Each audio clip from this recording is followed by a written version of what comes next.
Hi guys, मैं हूं नबील और आप देख रहे हैं मेरा YouTube channel learn with Nabeel. आज की वीडियो में हम एक्सेल बिगिनर कोर्स के लेक्चर नंबर 3 स्टडी करने लगे हैं, जिसमें हम सीखेंगे कि कैसे एक्सेल के अंदर हम ऑटो फिल कर सकते हैं और उसके अलावा हम सीखेंगे कि कैसे फॉर्मेट पेंटिंग कर सकते हैं, उसका क्या फ़ायदा है। तो आइए चलते हैं स्क्रीन पे। जी, तो सबसे पहले ऑटो फिल की तरफ आ जाते हैं। ऑटो फिल में हम क्या करेंगे, फॉर एग्जाम्पल हम यहाँ पे लिख देते हैं मंडे। ठीक है, लेट्स से कि हमारे पास शीट है और उसमें हमने सेल्स लिखनी है मंडे टू सैटरडे, बार बार रिपीट पे लिखना है मंडे टू सैटरडे।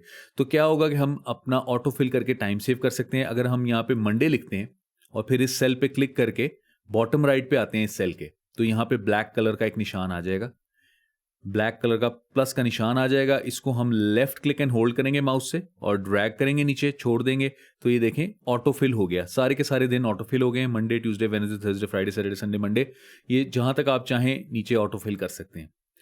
अच्छा, इसको सिर्फ वर्टिकली ही नहीं, हम हॉरिजॉन्टली भी फिल कर सकते हैं। लेट से हम यहाँ पे आते हैं, दोबारा से सेल पे क्लिक करते हैं, बॉटम राइट पे आते हैं सेल की और ब्लैक कलर का निशान आ जाता है। लेफ्ट क्लिक एंड होल्ड करके इसको इस तरफ को ड्रैग करें तो इस तरफ भी ऑटो फिल हो जाता है। अगर आप पीछे की तरफ या ऊपर की तरफ भी ऑटो फिल करना चाहें वो भी हो जाता है, ये देखें, और ऊपर की तरफ भी हो जाएगा। ठीक है जी, तो आप किसी भी डायरेक्शन में ऑटो फिल कर सकते हैं। अच्छा, कंट्रोल जी करके तो इसको जरा अनडू कर लेते हैं थोड़ा सा। ठीक है, अच्छा, अब अगर हम चाहें कि जी हम मंडे की जगह सिर्फ एब्रीविएशन लिख लें, मन लिख दें, तो अब ये उसके मुताबिक हमें एक्सेल जो है वो इंटेलिजेंटली ऑटो फिल करके दे देगा, सिर्फ एब्रीविएशंस। इसी तरह अगर हम चाहें तो हम मंथ्स का भी कर सकते हैं, हम सिर्फ जैन लिख देते हैं तो आगे जो है वो हमें ऑटो फिल करके सारे के सारे मंथ्स आपको एक्सेल खुद ब खुद दे देगा। इसके अलावा अगर आप कोई नंबर्स की काउंटिंग या कोई नंबर्स की सीक्वेंस जो है वो अगर ऑटो फिल करना चाहते हैं वो भी कर सकते हैं, लेकिन उसके लिए थोड़ा सा आपको एक्सेल को हिंट देना पड़ता है।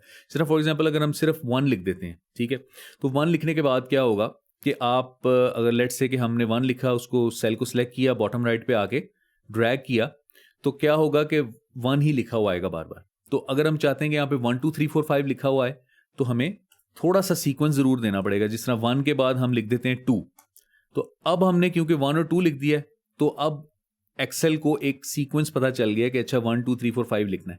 ठीक है, अब हम सबसे पहले क्या करेंगे कि लेफ्ट क्लिक एंड होल्ड करके इन दोनों को सिलेक्ट कर लेंगे, 1 और 2 को। फिर उसके बाद इन दोनों के बॉटम राइट में आएंगे और यहाँ पे ब्लैक कलर का जब प्लस का निशान आ जाएगा उसको लेफ्ट क्लिक एंड होल्ड करेंगे और ड्रैग करेंगे नीचे, तो अब देखें कि उसको सीक्वेंस पता चल गया, वो आपको सीक्वेंस दे रहा है। सिमिलरली अगर हम लेट्स से के इवन नंबर्स चाहते हैं तो हम यहाँ पे 2 लिखेंगे, 2 लिख के नेक्स्ट में 4 लिख देंगे, तो अब ये 2 4 6 8 का सीक्वेंस बन गया है। अब हम इन दोनों को सिलेक्ट करेंगे और ड्रैग करेंगे नीचे, तो ये देखें अब 2 4 6 8 10 12 14 इस तरह वो आपको ऑटो फिल करके दे रहा है। तो इस तरह ऑटो फिल करके आप काफ़ी टाइम अपना सेव कर सकते हैं। ठीक है जी, इसी तरह सिमिलरली अगर हम लेट्स से 1 3 कर देते हैं, ठीक है, इवन नंबर्स की जगह ऑड नंबर कर देते हैं। अब हम इन दोनों को सिलेक्ट करके देखते हैं तो ये देखें अब वो आपको इवन की बजाय ऑड नंबर्स की सीक्वेंस जो है वो आपको ऑटो फिल करके दे रहा है।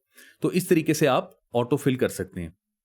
अच्छा, ऑटो फिल का तो तरीकाकार हमने डिस्कस कर लिया है। अब हम डिस्कस करते हैं कि ये जो पेंट ब्रश बना हुआ है फॉर्मेट पेंटर के नाम से, इसका क्या काम है।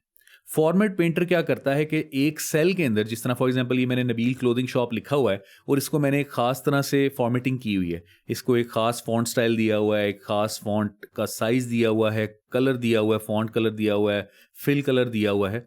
तो अगर मैं चाहता हूं कि सेम यही फॉर्मेटिंग जो यहाँ पे हुई है, मर्ज सेंटर भी किया हुआ है, जो जो कुछ यहाँ पे किया हुआ है, अगर मैं चाहता हूं कि सेम यही चीज किसी और सेल में भी कॉपी पेस्ट हो जाए, तो उसके लिए मैं इस सेल पे क्लिक करूंगा और उसके बाद मैं जाके फॉर्मेट पेंटर पे क्लिक करूंगा। जब मैं फॉर्मेट पेंटर पे क्लिक करूंगा तो ये देखें डांसिंग एंड्स बन के आ गई हैं हमारे इस टेक्स्ट के ऊपर।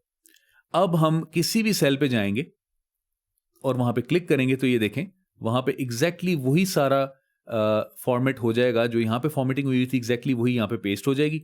अब अगर हम यहाँ पे कुछ लिखते भी हैं तो एग्जैक्टली वही कलर और वही फॉन्ट स्टाइल वगैरह आएगा जो कि पिछले वाले में था।